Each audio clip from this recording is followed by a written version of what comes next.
Goodreads.com 2014, Emily Andrews says, I used to pray, pray to God, that He would somehow stop it. I spent all my nights listening to my mother scream and things breaking, holding my brother and sister and listening to them cry, begging me to stop it. I was too young, and we were always told that they'd put us in foster homes where people would hurt us if we ever said anything.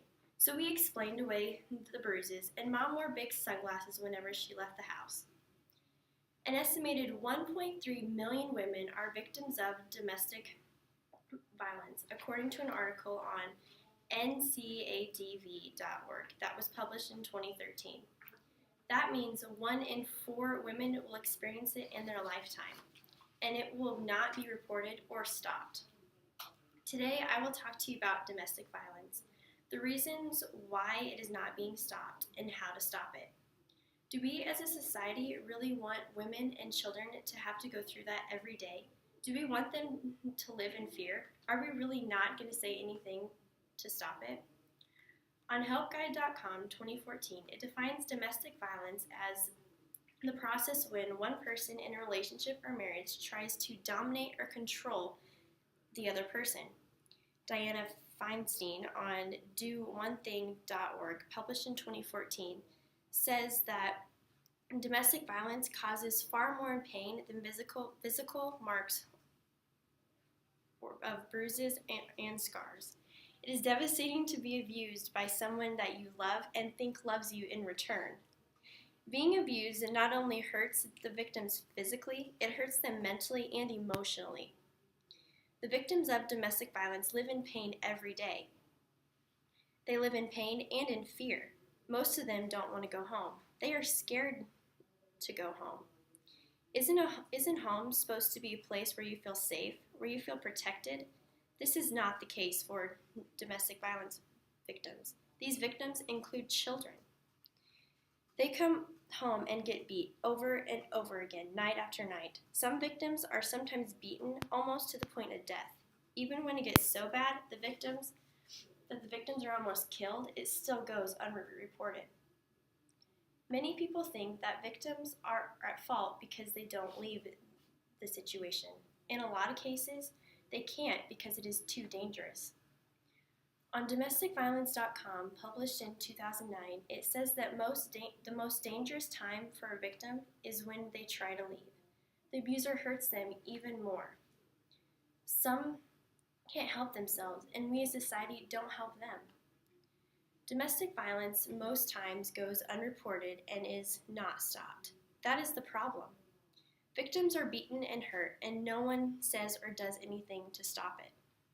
On brightertomorrowstampa.org, published in 2014, it states that most cases of domestic violence are not reported to the police. Trooper Hampton with the Nebraska State Patrol, in an interview taken May 6, 2014, stated that normally people do not report domestic violence. On average, he gets about 1 to 2 calls per year dealing with domestic violence. Why don't we as a society stand up? Do we really want these victims to keep getting hurt physically, emotionally, and mentally? Trooper Hampton also stated that people do not report it because they are scared that they will have to go to court. The abuser will come after them, or they just think that it is none of their business.